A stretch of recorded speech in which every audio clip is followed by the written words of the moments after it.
يا أيها الذين آمنوا اتقوا الله يا أيها الذين آمنوا اتقوا الله وابتغوا إليه الوسيلة وجاهدوا في سبيله لعلكم تفلحون إن الذين كفروا لو أن لهم ما في الأرض جميعا ومثله معه ليفتدوا به من عذاب يوم القيامة ما تقبل منهم ولهم عذاب أليم يريدون أن يخرجوا من النار وما هم بخارجين منها ولهم عذاب مقيم والسارق والسارقة فاقطعوا أيديهما جزاء بما كسب نكالا من الله والله عزيز حكيم فمن تاب من بعد ظلمه وأصلح فإن الله يتوب عليه إن الله غفور رحيم ألم تعلم أن الله له ملك السماوات والأرض يعذب من يشاء ويغفر لمن يشاء والله على كل شيء قدير يا أيها الرسول لا يحزنك الذين يسارعون في الكفر من الذين قالوا آمنا بأفواههم ولم تؤمن قلوبهم ومن الذين هادوا سماعون للكذب سماعون لقوم آخرين لم يأتوك يحرفون الكلم من بعد مواعظه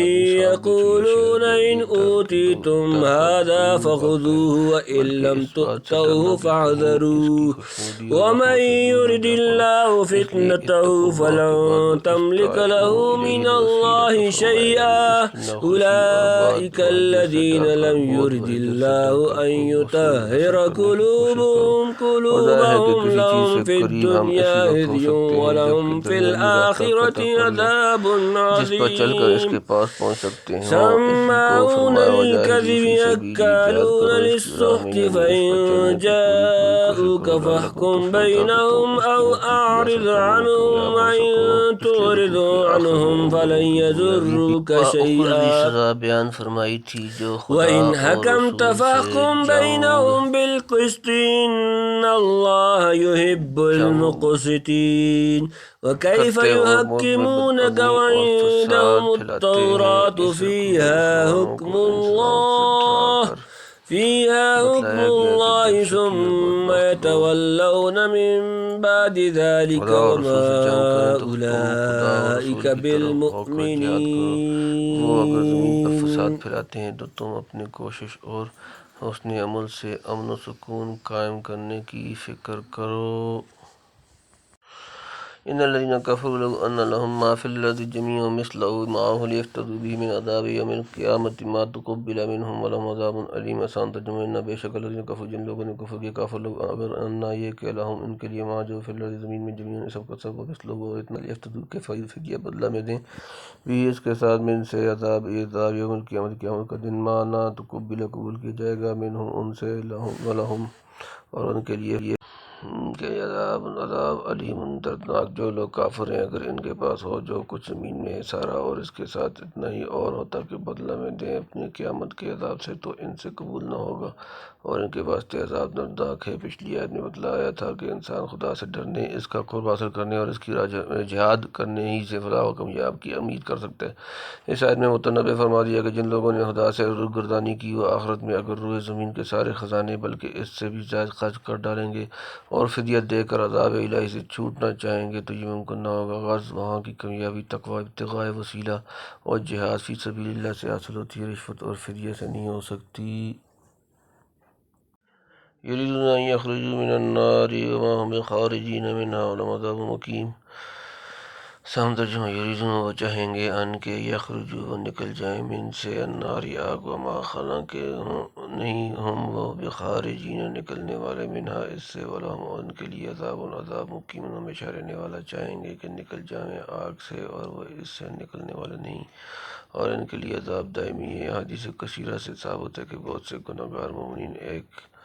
مدت تک دوزخ میں رہ کر پھر نکالے جائیں گے اور حق تعالیٰ اپنے فضل و رحمت سے جنت میں داخل کرے گا۔ یہ آیت ان حدیث کی مخالف نہیں، کیونکہ یہاں شروع آیت سے صرف کفار کا بیان کیا گیا ہے، مومنین کے متعلق اس آیت میں کوئی حرف نہیں۔ والسارق والسارقة فاقطعوا أيديهما جزاء بما كسبوا نكالا من الله والله عزيز حكيم۔ والسارق اور چور مرد والسارقة اور چور عورت فاقطعوا کاٹ دو أيديهما ان دونوں کے ہاتھ جزاء سزا بما كسبا اس کی جو انہوں نے کیا نکالا عبرت من سے اللہ واللہ اور اللہ عزیز غالب حکیم حکمت والا اور چوری کرنے والا مرد اور چوری کرنے والی عورت کاٹ ڈالو ان کے ہاتھ، سزا میں ان کی کمائی کی تنبیہ ہے اللہ کی طرف سے اور اللہ غالب ہے حکمت والا ہے۔ یعنی پہلی مرتبہ چوری کرے تو دانا کا کٹے گٹے پر سے کاٹ دو۔ باقی تفاصیل کتب فقہ میں ملیں گی۔ پہلے رکوع میں ڈکیتی وغیرہ سزا ذکر کی گئی تھی، درمیان میں بعض مناسبات کی وجہ سے جن کو ہم بیان کر چکے ہیں مومنین کو چند ضروری نصائح کی گئی، اب پھر سے پچھلے مضمون کی تکمیل کی جاتی ہے، یعنی وہاں ڈکیتی کی سزا مذکور ہوئی تھی، اس آیت میں چوری کی سزا بتلا دی، یعنی جو سزا چور کو دی جا رہی ہے وہ مال مسروق کا بدلہ نہیں بلکہ اس کے مال سرقہ کی سزا ہے، تاکہ اس سے اور دوسرے چوروں کو تنبیہ ہو جائے۔ بلا شبہ جہاں کہیں یہ حدود جاری ہوتی ہیں وہ 2-4 ہی کی سزا یابی کے بعد چوری کا دروازہ قطعاً بند ہو جاتا ہے۔ آج کل مدعیان تہذیب اس قسم کی حدود کو وحشیانہ سزا سے موسوم کرتے ہیں، لیکن چوری کرنا اگر ان صاحبوں کے نزدیک کوئی معذور فعل نہیں ہے تو یقیناً معذور سزا اس غیر معذور برد کے استحصال میں کامیاب نہیں ہو سکتی۔ اگر تھوڑی سی وحشت کا تعامل کرنے سے بہت سے چور معذور بنائے جا سکتے ہیں تو حاملین تہذیب کو خوش ہونا چاہیے کہ ان کی تہذیبی مشن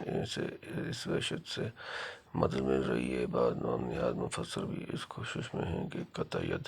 ہاتھ کاٹنے کی سزا کو چوری کی انتہائی سزا قرار دے کر اس سے ہلکی سزا دہی کا اختیار شریعت حقہ سے حاصل کر لیں، مگر مشکل یہ ہے کہ نہ تو چوری کی اس سے ہلکی سزا قرآن کریم میں کہیں موجود ہے اور نہ عہد نبوت یا عہد صحابہ میں اس کی کوئی نظیر پائی گئی۔ کیا کوئی شخص یہ دعویٰ کر سکتا ہے کہ اتنے طویل عرصہ میں جتنے چور پکڑے گئے ان میں ایک بھی ابتدائی چور نہ تھا جس پر کم از کم بیان جوازی کے طور پر قطع ید سے ہلکی کوئی ابتدائی سزا جاری کی جاتی؟ کسی ملک نے پرانے زمانے میں اس حد سرقہ پر یہ بھی شبہ کیا تھا کہ جب شریعت نے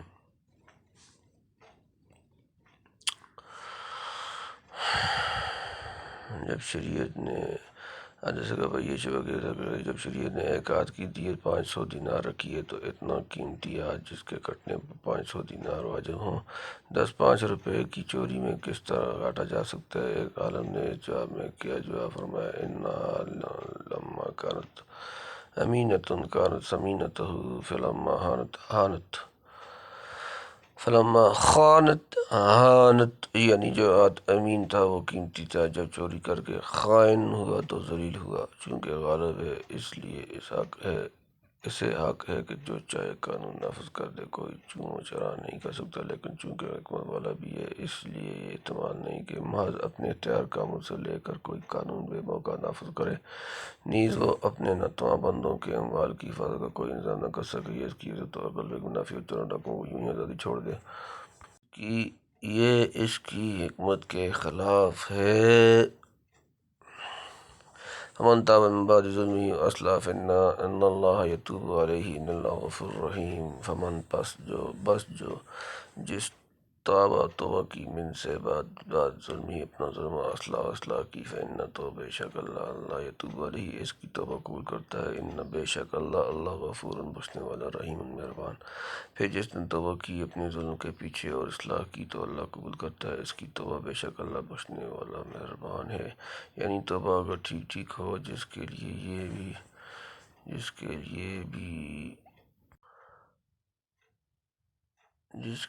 یہ بھی ضروری ہے کہ چوری کا مال مالک کو واپس کرے، اور اگر طرف ہو گیا ہو تو زبان دے، اور زبان نہ دے سکے تو معاف کرائے،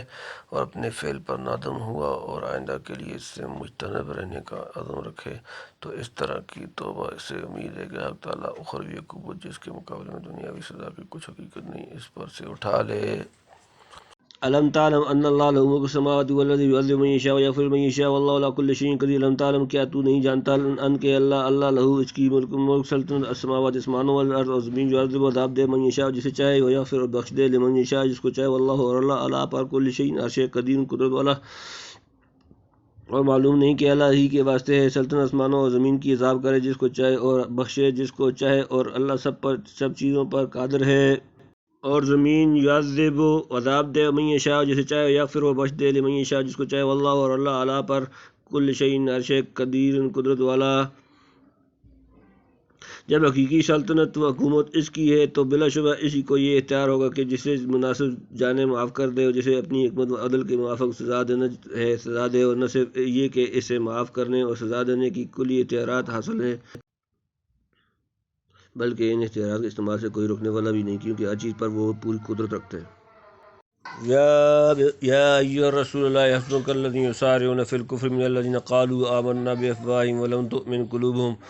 ومن الذین ہادوا سماعون للکذب سماعون لقوم آخرین لم یأتوک یحرفون الکلم من بعد مواضعہ یقولون ان اوتیتم ھذا فخذوہ وان لم تؤتوہ فاحذروا ومن یرد اللہ فتنتہ فلن تملک لہ من اللہ شیئا اولئک الذین لم یرد اللہ ان یطہر قلوبہم لہم فی الدنیا خزی ولہم فی الآخرۃ عذاب عظیم۔ آسان ترجمہ، یا ایھا اے الرسول رسول، لا یحزنک آپ کو غمگین نہ کریں الذین جو لوگ یسارعون جلدی کرتے ہیں فی میں الکفر کفر من سے الذین جو لوگ قالوا انہوں نے کہا آمنا ہم ایمان لائے بافواہہم اپنے منہ سے جمع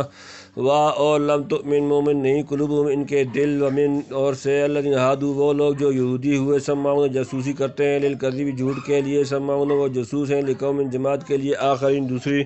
لم یاتوک وہ آپ تک نہیں آئے، یحرفون وہ پھیر دیتے ہیں الکلمہ کلام من بعد مواضعہ اس کے ٹھکانے، یقولون کہتے ہیں ان اوتیتم اگر تمہیں دیا جائے ھذا یہ فخذوہ اس کو قبول کر لو، وان اور اگر لم تؤتوہ یہ تمہیں نہ دیا جائے فاحذروا تو اس سے بچو، ومن اور جو جس یرید اللہ چاہے فتنتہ گمراہ کرنا فلن تملک تو ہرگز نہ آ سکے گا لہو اس کے لیے من سے اللہ شیئا کچھ، اولئک یہی لوگ الذین وہ لوگ جو لم یرد نہیں چاہا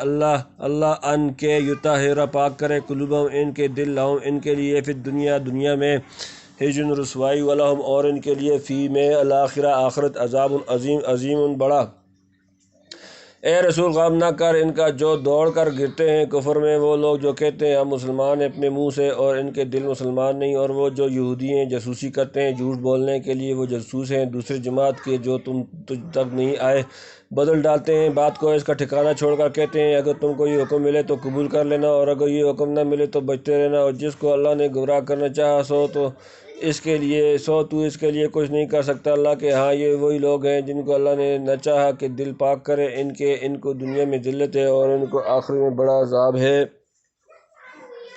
پچھلی آیت میں ڈکیتی اور چوری وغیرہ کی حدود بیان کی گئی تھیں، اب بعض ان اقوام کا حال سناتے ہیں جنہوں نے حدود اللہ میں تحریر کر کے اپنے کو عذاب عظیم کا مستحق ٹھہرایا۔ ان کا مفصل واقعہ بغوی نے یہ لکھا ہے کہ خیبر کے ایک یہودی مرد اور عورت نے جو کنوارے نہ تھے زنا کیا، باوجود کہ تورات میں اس جرم کی سزا رجم سنسار کرنا تھا، مگر ان دونوں کو بڑائی بانے تھی کہ یہ سزا جاری کی جائے۔ آپس میں یہ مشورہ ہوا کہ یہ شخص جو یثرب میں ہے یعنی محمد صلی اللہ علیہ وآلہ وسلم ان کی کتاب میں زانی کے لیے رجم کا حکم نہیں کوڑے مارنے کا ہے، تو بنی قریظہ کے یہود میں سے کچھ آدمی ان کے پاس بھیجو، کیونکہ وہ ان کے ہمسائے ہیں اور ان سے صلح کا معاہدہ بھی کر چکے ہیں، وہ ان کا خیال معلوم کر لیں گے۔ چنانچہ ایک جماعت اس کام کے لیے روانہ کی گئی کہ نبی کریم صلی اللہ علیہ وسلم کا عندیہ معلوم کر لے کہ زانی محض کی کیا سزا تجویز کرتے ہیں؟ اگر وہ کوڑے مارنے کا حکم دیں تو ان پر رکھ کر قبول کر لو، اور رجم کا حکم دیں تو مت مانو۔ ان کے دریافت کرنے پر حضور صلی اللہ علیہ وآلہ وسلم نے فرمایا کہ تم میرے فیصلے پر رضامند ہو گئے۔ انہوں نے اقرار کر لیا، خدا کی طرف سے جبرائیل رجم کا حکم لے آئے، مگر وہ لوگ اپنے اقرار سے پھر گئے۔ آخر حضور صلی اللہ علیہ وسلم نے فرمایا کہ فدق کا رہنے والا ابن سوریہ تم میں کیسا شخص ہے؟ سب نے کہا کہ آج روئے زمین پر شرائع موسویہ کا اس سے زیادہ جاننے والا کوئی نہیں۔ آپ نے اس کو بلوایا اور نہایت ہی شدید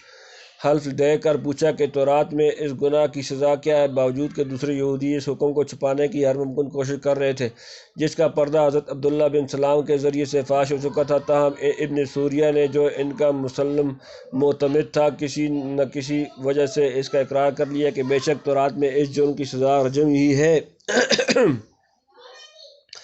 بعد اس نے سب حقیقت ظاہر کی کہ کس طرح یہود نے رجم کو اڑا کر زنا کی سزا یہ رکھ دی کہ زانی کو کوڑے لگائے جائیں اور کالا منہ کر کے اور گدھے پر الٹا سوار کرا کر گشت کرایا جائے۔ الحاصل حضور پر نور صلی اللہ علیہ وسلم نے ان دونوں مردوں اور عورت پر رجم کی سزا جاری کی اور فرمایا کہ اے اللہ، آج میں پہلا شخص ہوں جس نے تیرے حکم کو دنیا میں زندہ کیا اس کے بعد کہ وہ اسے مردہ کر چکے تھے۔ یہ واقعہ ہے، یعنی منافقین اور یہود بنی قریظہ۔ سماعون کے معنی ہیں بہت زیادہ سننے والے اور کان دھرنے والے۔ پھر بہت زیادہ سننا کبھی تو جاسوسی پر اطلاق کیا جاتا ہے اور کبھی اس کے معنی ہوتے ہیں بہت زیادہ قبول کرنے والا، جیسے سمیع اللہ لمن حمیدہ میں سننے کے معنی قبول کرنے کے لیے ہیں۔ مترجم رحمۃ اللہ نے یہاں پہلے معنی مراد لیے ہیں، لیکن ابن جریر وغیرہ محققین نے دوسرے معنی پر عمل کیا ہے۔ سماعون للکذب یعنی جھوٹ اور باطل کو بہت زیادہ ماننے اور قبول کرنے والا۔ سماعون لقوم آخر یعنی دوسری جماعت جس نے ان کو بھیجا اور خود تمہارے پاس نہیں آئے، ان کی بات بہت زیادہ ماننے والا، یعنی خدا کے احکام میں تحریف کرتے ہیں یا کہیں لگا دیتے ہیں، یعنی اگر کوڑے لگانے کا حکم ملے تو قبول کرو ورنہ نہیں، گویا خدا کی شریعت کو اپنی ہوا کے تابع رکھنا چاہتے ہیں۔ ہدایت اور دلالت، خیر و شر کو کوئی چیز بھی بدون ارادہ خداوندی کے عالم وجود میں نہیں آ سکتی۔ یہ ایک ایسا اصول ہے کہ جس کا انکار کرنا اس کی تسلیم کرنے سے زیادہ مشکل ہے۔ فرض کرو کہ ایک شخص چوری کرنے کا ارادہ کرتا ہے، لیکن خدا کا ارادہ یہ ہے کہ چوری نہ کرے۔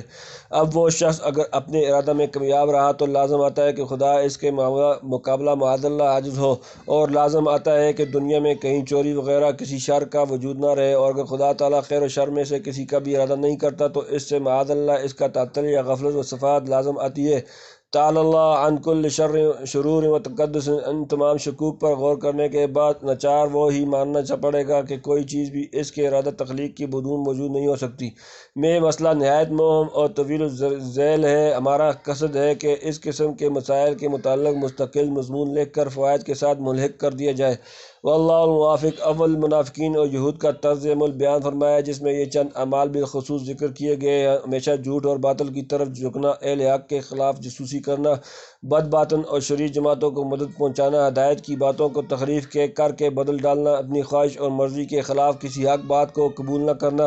جس قوم میں یہ خصال پائی جائے اس کی مثال ایسے مریضوں کی سمجھو جو نہ دوا استعمال کرے، نہ مہلک اور مضر چیزوں سے پرہیز قائم رکھ سکے، اتباع اور ڈاکٹروں کا مذاق اڑائے، فہمائش کرنے والوں کو گالیاں دے، نسخہ پھاڑ کر پھینک دے یا اپنی رائے سے اس کے اجزاء بدل ڈالے، اور یہ عہد بھی کر لے کہ جو دوا میری خواہش اور مذاق کی خلاف ہوگی کبھی استعمال نہ کروں گا۔ ان حالات کی موجودگی میں کوئی ڈاکٹر یا طبیب، خواہ اس کا باپ ہی کیوں نہ ہو، اگر معالجے سے دستبردار ہو کر یہی ارادہ کر لے کہ ایسے مریض کو اب اس کی بے اعتدالیوں، غلط کاریوں، ضد اور ہٹ کا خمیازہ بھگتنے دو، تو کیا یہ طبیب کی بے رحمی یا بے اعتنائی کا ثبوت ہوگا یا خود مریض کی خودکشی سمجھی جائے گی؟ اب اگر مریض اس بیماری سے ہلاک ہو گیا تو طبیب کو مورد الزام نہیں ٹھہرا سکتے کہ اس نے علاج نہ کیا اور تندرست کرنا نہ چاہا، بلکہ بیمار خود ملزم ہے کہ اس نے اپنے ہاتھوں سے اپنے کو تباہ کیا اور طبیب کو موقع نہ دیا کہ وہ اس کی صحت واپس لانے کی کوشش کرتا۔ ٹھیک اسی طرح یہاں یہود کی شرارت، ہوا پرستی، ضد اور ہٹ درمی کو بیان فرما کر جو یہ لفظ فرمائے وَمَن يُرِدِ اللَّهُ فِتْنَتَهُ، جس کو اللہ نے گمراہ کرنا چاہا، اور الَّذِينَ لَمْ يُرِدِ اللَّهُ أَن يُطَهِّرَ قُلُوبَهُمْ، یہ ہی وہ لوگ ہیں جن کو اللہ نے نہ چاہا کہ ان کے دلوں کو پاک کرے۔ اس کا یہی مطلب ہے کہ خدا نے ان کے سوء استعداد اور بدکاریوں کی وجہ سے اپنی نظر لطف و عنایت ان پر سے اٹھا لی، جس کے بعد ان کے راہ پر آنے اور پاکی قبول کرنے کی کوئی توقع نہیں رہی۔ آپ ان کے غم میں اپنے کو نہ گھلائیں۔ لقولی تعالی لا یحزنک الذین الہ، باقی یہ شبہ کہ خدا تو اس پر بھی قادر تھا کہ ان کی سب شرارتوں اور غلط کاریوں کو جبراً روک دیتا اور مجبور کر دیتا کہ وہ کوئی ضد اور ہٹ کر ہی نہ سکیں۔ تو بے شک میں تسلیم کرتا ہوں کہ خدا کی قدرت کے سامنے یہ چیز کچھ مشکل نہ تھی۔ وَلَوْ شَاءَ رَبُّكَ لَآمَنَ مَن فِي الْأَرْضِ كُلُّهُمْ جَمِيعًا یونس رکوع سورۃ نمبر 10۔ لیکن اس دنیا کا سارا نظام ہی ایسا رکھا گیا ہے کہ بندوں کو خیر و شر کے اکتساب میں مجبور محض نہ بنایا جائے۔ اگر صرف خیر کی اختیار پر سب کو مجبور کر دیا جاتا تو تخلیق عالم کی حکمت و مصلحت پوری نہ ہوتی اور حق تعالیٰ کی بہت سی صفات ایسی رہ جاتی کہ ان کے ظہور کے لیے کوئی محل نہ ملتا، مثلا عفو غفور، حلیم منتقم، ذو البطش شدید، قائم بالقسط، مالک یوم الدین وغیرہ۔ حالانکہ عالم کے پیدا کرنے سے غرض یہ ہے کہ اس کی تمام صفات کمالیہ کا مظاہرہ ہو۔ کوئی مذہب یا کوئی انسان جو خدا کو فاعل مختار مانتا ہے، انجام کار، اس کے سوا کوئی دوسری غرض نہیں بتلا سکا۔ لِیَبْلُوَکُمْ أَیُّکُمْ أَحْسَنُ عَمَلًا سورہ ملک رکوع نمبر 1۔ اس سے زائد تفصیل کی یہاں گنجائش نہیں، بلکہ اس قدر بھی ہمارے موضوع سے زائد ہی ہے۔ سماعون للکذب اکالون للسخط فإن جاءوک فاحکم بینہم او اعرض عنہم وإن تعرض عنہم فلن یضروک شیئا وإن حکمت فاحکم بینہم بالقسط ان اللہ یحب المقسطین۔ سماعون جاسوسی کرنے والے، للکذب جھوٹ کے لیے، اکالون بڑے کھانے والے، للسخط حرام، فإن پس اگر جاؤک آپ کے پاس آئیں، فاحکم تو فیصلہ کر دیں آپ، بینہم ان کے درمیان، او یا اعرض منہ پھیر لیں، عنہم ان سے، وإن اور اگر تعرض آپ منہ پھیر لیں، عنہم ان سے، فلن تو ہرگز یضروک آپ کا نہ بگاڑ سکیں گے شیئا کچھ، وإن اور اگر حکمت آپ فیصلہ کریں، فاحکم تو فیصلہ کریں، بینہم ان کے درمیان، بالقسط انصاف سے، ان اللہ بے شک اللہ یحب دوست رکھتا ہے المقسطین انصاف کرنے والے۔ جاسوسی کرنے والے، جھوٹ بولنے کے لیے اور بڑے حرام کھانے والے، سو اگر آویں وہ تیرے پاس تو فیصلہ کر دے ان میں یا منہ پھیر لے ان سے، اور اگر تو منہ پھیر لے گا ان سے تو وہ تیرا کچھ نہ بگاڑ سکیں گے، اور اگر تو فیصلہ کرے تو فیصلہ کر ان میں انصاف سے، بے شک اللہ دوست رکھتا ہے انصاف کرنے والوں کو۔ ابن عباس، مجاہد اور اکرمہ وغیرہ اکابر سلف سے منقول ہے کہ حضور صلی اللہ علیہ وسلم کو یہ اختیار ابتدا میں تھا، آخر میں جب اسلام کا تسلط اور نفوذ کامل ہو گئے تو ارشاد ہوا ان یحکم بینہم بما انزل اللہ، سورہ نمبر 5 سورۃ المائدہ آیت نمبر 49، یعنی ان کی نزاعت کا فیصلہ قانون شریعت کے موافق کر دیا کرو۔ مطلب یہ ہے کہ اعراض اور کنارہ کشی کی ضرورت نہیں۔ قرآن کریم بار بار اس پر زور دیا ہے کہ کوئی شخص کتنا ہی شریر، ظالم اور بدمعاش کیوں نہ ہو، مگر اس کے حق میں بھی تمہارا دامن عدالت ناانصافی کے چھینٹوں سے داغدار نہ ہونے پائے، یا یہی وہ حصلت ہے جس کے سہارے زمین و آسمان کا نظام قائم رہ سکتا ہے۔ وَكَيْفَ يُحَكِّمُونَكَ وَعِندَهُمُ التَّوْرَاةُ فِيهَا حُكْمُ اللَّهِ ثُمَّ يَتَوَلَّوْنَ مِن بَعْدِ ذَلِكَ وَمَا أُولَٰئِكَ بِالْمُؤْمِنِينَ۔ کیف اور کیسے، یحکمونک وہ آپ کو منصف بنائیں گے، وعندہم جبکہ ان کے پاس، التوراۃ توریت، فیہا اس میں، حکم اللہ اللہ کا حکم، ثم پھر، یتولون پھر جاتے ہیں، من بعد ذالک اس، وما اور نہیں، اولئک وہ لوگ، بالمؤمنین ماننے والے، اور وہ تجھ کو کس طرح منصف بنائیں گے، اور ان کے پاس تو تورات ہے جس میں حکم ہے اللہ کا، پھر اس کے پیچھے پھیرے جاتے ہیں اور وہ ہرگز ماننے والے نہیں۔